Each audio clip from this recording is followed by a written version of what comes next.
느헤미야 7장 61절에서 마지막 73절에 있는 말씀입니다. 느헤미야 7장 61절에서 73절에 있는 말씀, 오늘 우리에게 주시는 하나님의 말씀 우리 함께 한 목소리로 받들어 읽겠습니다. 델멜라와 델하르사와 그룹과 앗돈과 인멜로부터 올라온 자가 있으나 그들의 종족이나 계보가 이스라엘에 속하였는지는 증거할 수 없으니 그들은 들라야 자손과 도비야 자손과 느고다 자손이라. 모두가 642명이요 제사장 중에는 호바야 자손과 하코스 자손과 바르실레 자손이니 바르실레는 길리앗 사람 바르실레의 딸 중에 하나로 아내를 삼고 바르실레의 이름으로 불린 자라. 이 사람들은 계보 중에서 자기 이름을 찾아도 찾지 못하였으므로 그들을 부정하게 여겨 제사장의 직분을 행하지 못하게 하고 총독이 그들에게 명령하여 우림과 둠밈을 가진 제사장이 일어나기 전에는 지성물을 먹지 말라 하였느니라. 온 회중의 합계는 42,360명이요 그 외에 노비가 7,337명이요 그들에게 노래하는 남녀가 245명 있었고 말이 736마리요 노새가 245마리요 낙타가 435마리요 나귀가 6,720마리였느니라. 어떤 족장들은 역사를 위하여 보조하였고 총독은 금 1,000드라크마와 대접 50과 제사장의 의복 530벌을 보물 곳간에 드렸고 또 어떤 족장들은 금 2만 드라크마와 은 2,200만회를 역사 곳간에 드렸고 그 나머지 백성은 금 2만 드라크마와 은 2,000만회와 제사장의 의복 67벌을 드렸느니라. 이와 같이 제사장들과 레위 사람들과 문지기들과 노래하는 자들과 백성 몇 명과 느디밈 사람들과 온 이스라엘 자손이 다 자기들의 성읍에 거주하였느니라. 아멘. 느헤미야라는 인물을 통해서 포로에서 해방돼서 귀환한 그러한 유다 땅 그리고 예루살렘이 재건되는 그러한 일이 있었죠. 우리가 아는 것처럼 학개 같은 선지자를 통해서는 특별히 성전을 재건하는 일을 통해서 하나님이 역사하게 하셨고요. 이 느헤미야를 통해서는 특별히 무너진 성벽 또 예루살렘 성을 재건하는 일을 하도록 하나님이 사용하신 그런 지도자가 이 느헤미야였습니다. 우리가 봤던 것처럼 이제 6장까지의 내용을 통해서 예루살렘 성벽이 다시 세워지고 예루살렘 성이 재건되는 그러한 역사가 이루어지게 됩니다. 느헤미야가 이 귀한 사역을 잘 감당을 했어요. 그리고 느헤미야의 일이 거기서 그친 것이 아니라 유다 사회, 예루살렘을 중심으로 한 유다 사회를 안정시키고 뿐만 아니라 그들을 하나님의 백성으로 다시 회복시켜 나가는 일을 느헤미야가 계속 감당하게 됩니다. 이제 8장 이하의 말씀에 보면 하나님의 말씀을 통해서 이스라엘 공동체를 말씀을 통해 새로운 하나님의 백성으로 다시 세워나가는 작업, 하나님과 새로운 언약 백성으로 세울 수 있도록 그렇게 하는 일을 하기도 하고요. 또한 이렇게 귀한 사람들, 또 그 땅에 살던 사람들의 것을 잘 조정을 해서 이제 대적이 침입해 올 때 대비하고 방비할 수 있도록 그렇게 이주 정책을 쓰는 일도 있기도 합니다. 다시 말해서 느헤미야는 이제 포로에서 귀환한 그런 사람들을 중심으로 해서 물론 팔레스틴 땅에 남아있던 그 이스라엘 백성들을 다시 세워나가는 이스라엘 그 사회를 재건하는 그런 일을 계속 감당하게 됩니다. 그 가운데 느헤미야 7장에 있는 말씀은 많은 명단이 등장하는 말씀이 느헤미야 7장의 말씀이에요. 느헤미야 7장 5절에 보면 이런 말씀이 있어요. 하나님께서 느헤미야의 마음을 감동시키세요. 하나님께서 느헤미야의 마음을 감동시키셔서 한 일을 하게 하세요. 그래서 하나님이 느헤미야에게 하게 하셨던 일이 뭐냐 하면 그 이전에 돌아왔던 포로민들이 있잖아요. 우리가 아는 것처럼 바벨론에 유다가 망해서 포로로 끌려갈 때도 3차에 걸쳐서 포로로 끌려갔었는데 귀환할 때도 3차에 걸쳐서 오게 되거든요. 느헤미야는 제3차 포로와 관련돼서 온 사람이었는데 그 이전에 가장 많은 인원이 돌아왔던 제1차 포로 귀환이 있었거든요. 그 제1차 포로 귀환 때 이스라엘 땅, 유다 땅으로 돌아온 그 사람들의 명단을 다시 계수하고 확인하는 작업을 하나님 하게 하셨다는 거예요. 하나님께서 느헤미야의 마음을 감동시키셔서 그 돌아온 사람들의 숫자를 계수하도록 그렇게 하신 이유는 우리가 나중에 나와요. 우리 11장에 보면 그 사람들을 다시 이렇게 사는 곳을 조정해서 특별히 예루살렘을 다시 중건하고 재건했는데 그 대적들이 쳐들어오고 대적들이 침입해 올 때 잘 대비하기 위해서 사람들을 이렇게 또 다시 예루살렘으로 이주시키는 그런 일을 하게 되는 그 일을 위한 밑작업을 이렇게 시키신 겁니다. 그래서 7장 5절 이하에 보면 1차 포로 귀환 때 귀환했던 사람들이 어떤 사람들, 어떤 가문에 속한 사람들 몇 명이 이렇게 귀환하게 됐느냐 하는 것을 쭉 나열하는 긴 말씀을 우리가 보게 됩니다. 그리고 오늘 우리가 함께 읽은 말씀은 그 마지막 부분에 해당하는 말씀이 오늘의 말씀입니다. 하나님께서 이렇게 1차 포로 귀환한 사람들을 계수하게 하셨고 나중에 보면 2차, 3차의 명단은 계수하는 얘기가 안 나와요. 왜냐하면 1차 때가 제일 많은 인원이 와서 아마 그때 그렇게 작업을 하도록 하나님이 그렇게 그 느헤미야의 마음을 움직이셔서 일을 할 수 있도록 이렇게 시키신 것이라 우리가 그렇게 이해할 수 있을 겁니다.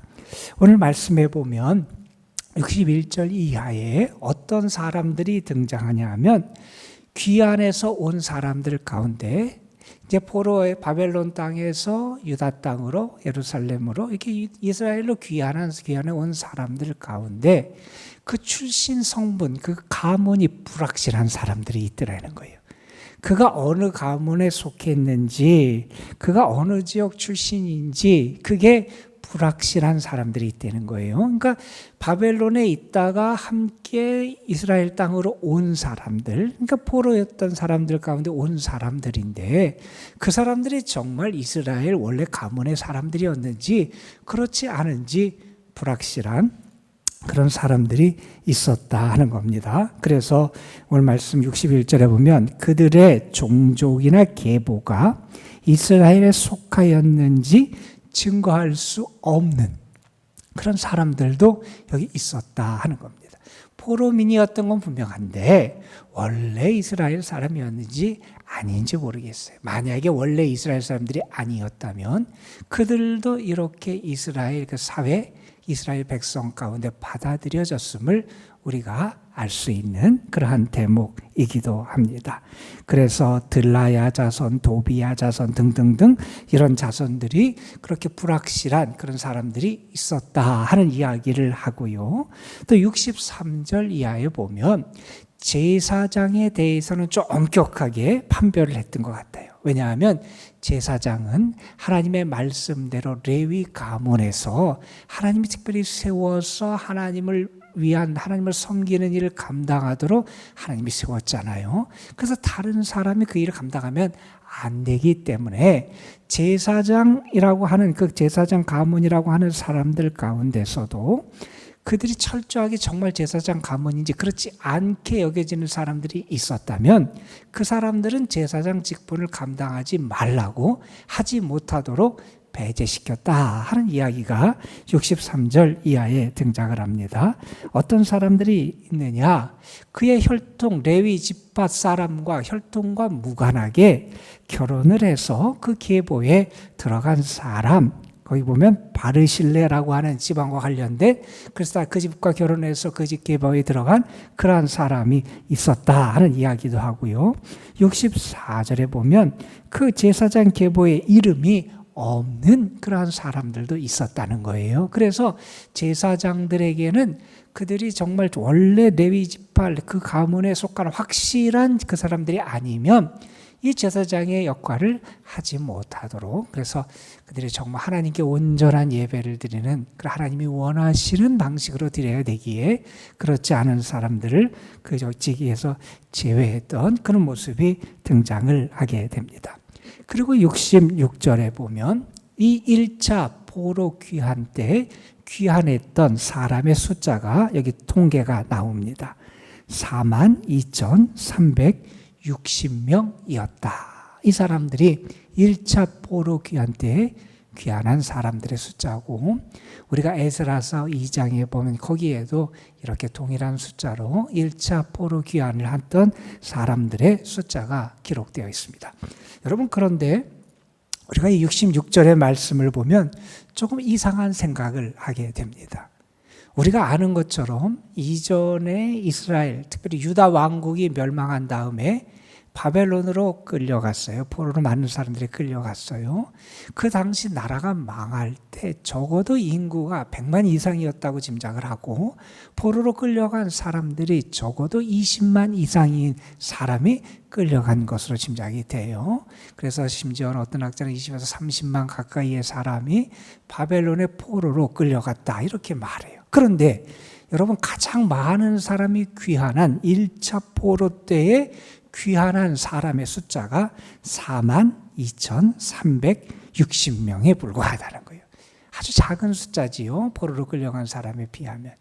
아마 포로로 끌려간 사람 중에 많은 사람이 이제 바벨론에 잘 정착을 하고 그 생활에 익숙해지다 보니 그들이 고국으로 돌아가는 것을 하지 않았던 사람들도 많지 않았나, 우리가 그렇게 짐작할 수 있을 겁니다. 자, 이렇게 그 당시 귀환한 사람들에 대한 1차 포로 귀환 명단을 확인하는 그 작업이 여기 66절까지 이루어지게 되고요. 이렇게 사람만 등장하는 게 아니라 그 당시 귀환한 포로들이 데리고 온 노비들, 그리고 가축들, 짐승들의 숫자도 여기 기록되어 있습니다. 여기 보면 노비가 몇 명이고, 또 노래하는 남녀, 이렇게 융을 해서 일하는 사람이 몇 명이고, 또 말, 또 옷에 낙타, 나귀, 이러한 짐승이 얼마나 숫자가 있었다 하는 것을 기록하는데 작은 숫자가 아니에요, 여러분. 이 숫자는 적은 숫자가 아닙니다. 이 말은 뭡니까?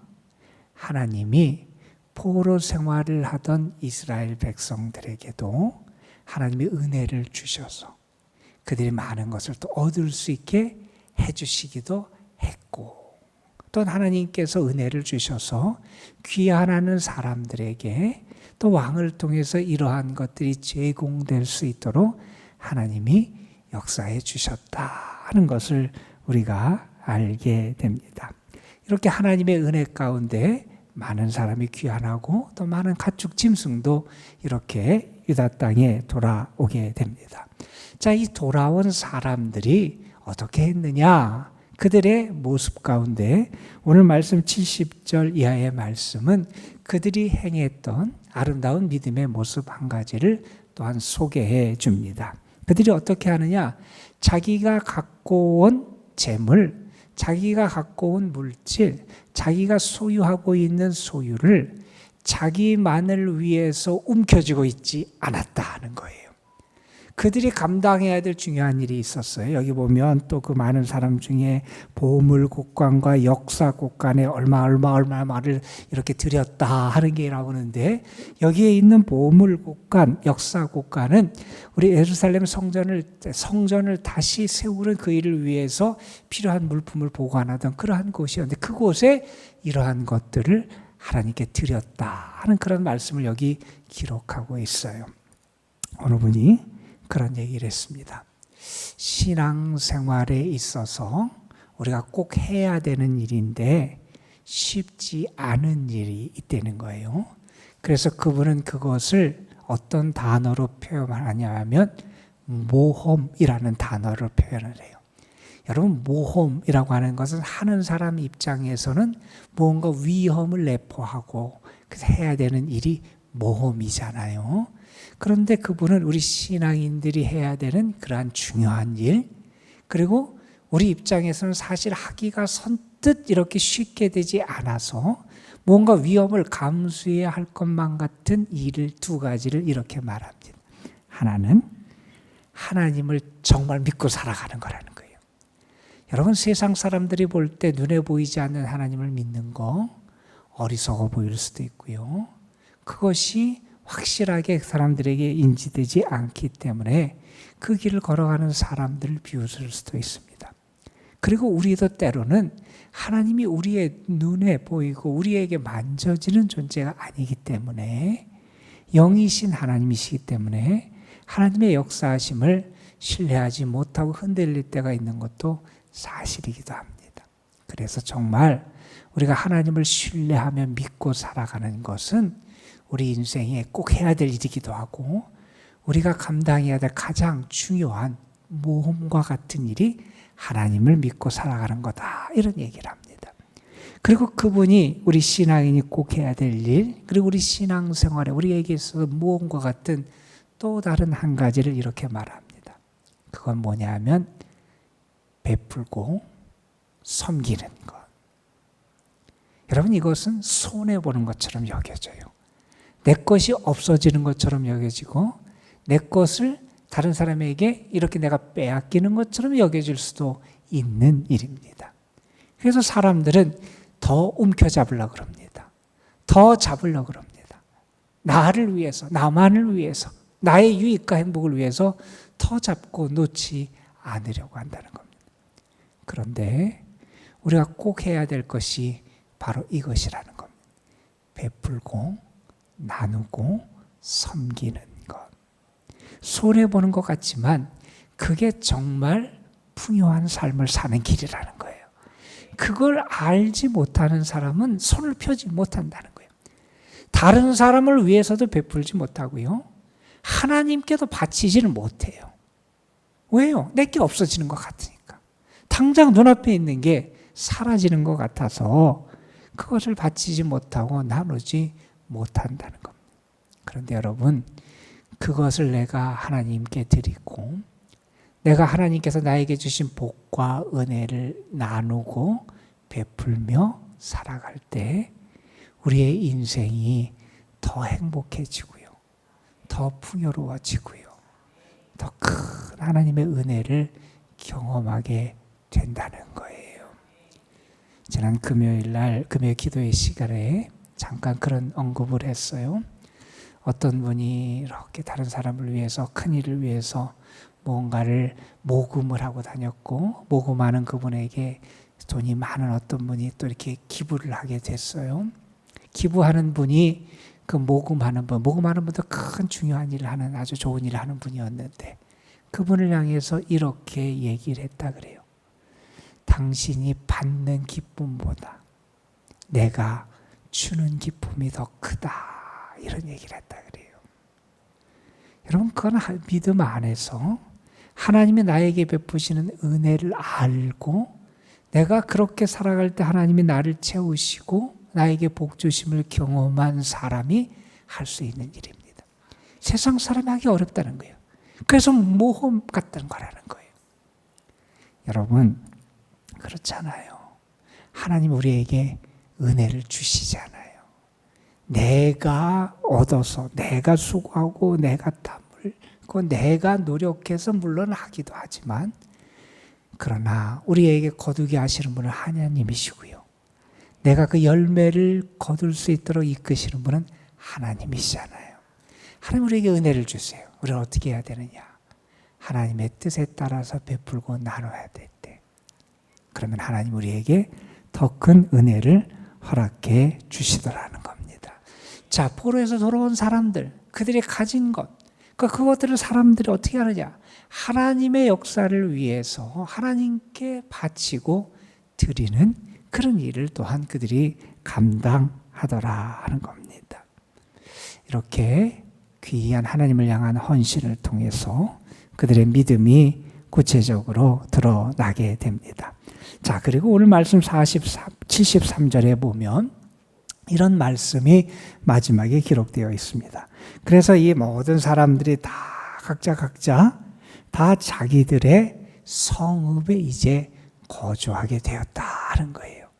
자, 이제 큰 역사가 이제 끝나가고 또한 이제 사회가 다시 또 안정돼 가고 이스라엘 공동체가 다시 세워질 수 있는 이제 기반이 이렇게 다 하나하나 닦여져 가는 그러한 모습을 우리에게 보여줍니다.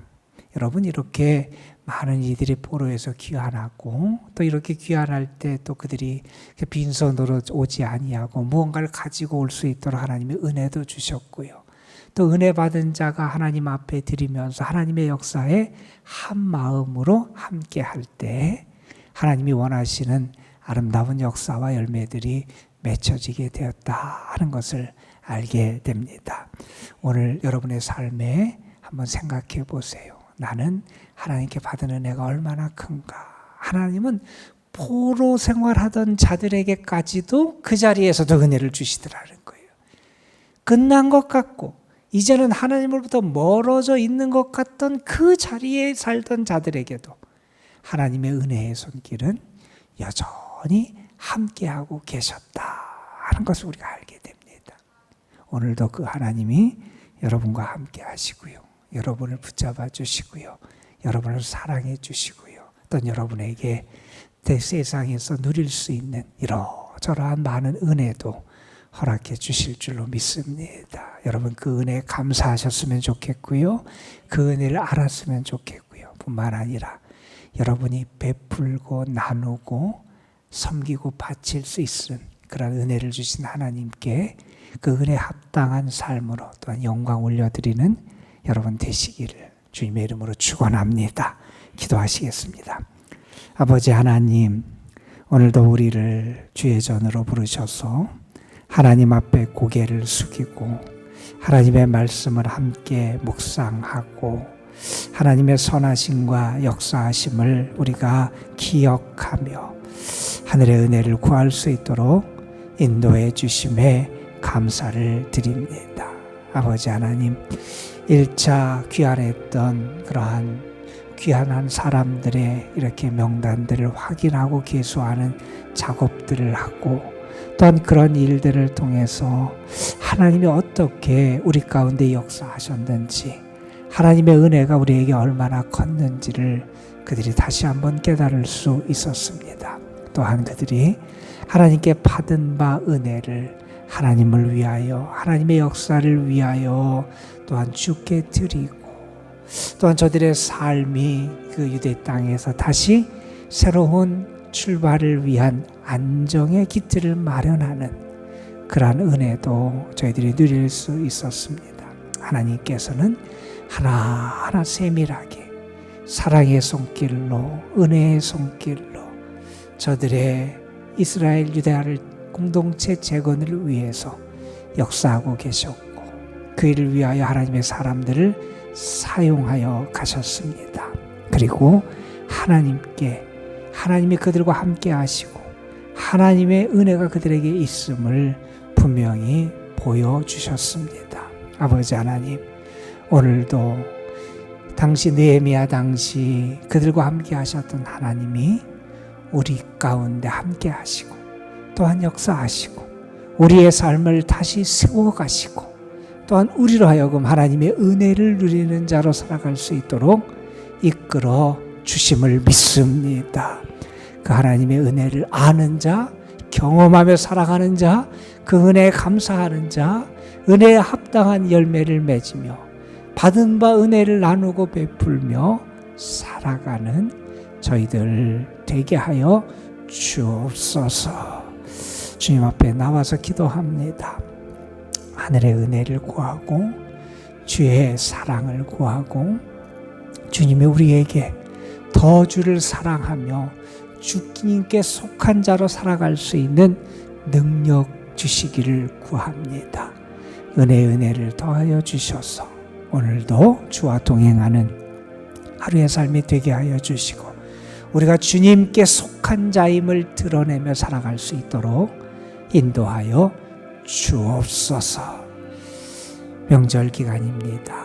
우리 성도들, 출타 중인 성도들 오가는 길도 지켜주시고 어디에 있든지 하나님이 보호하여 주옵시며 믿음의 사람다운 향기와 사랑을 나타낼 수 있도록 인도하여 주옵소서. 이 시간도 우리가 주님께 기도합니다. 나의 형편을 아시고 나의 상황도 아시고 나의 간절한 간구의 제목도 아시는 하나님께서 우리를 선대하시고 우리에게 응답하시고 우리를 도우실 것을 믿으며 주께 나아가는 저희들 주님 만나주시고 귀를 기울여 주시고 우리에게 역사하여 주셔서 주의 선하심과 사랑과 능력을 나타내 주옵소서. 우리 그 주 예수 그리스도의 이름으로 기도드리옵나이다. 아멘. 우리가 하나님을 바라볼 수 있도록 주님 도우셔서 감사합니다. 기도하는 이들, 주를 바라보는 이들, 주를 찾는 이들, 하늘의 은혜를 구하는 이들에게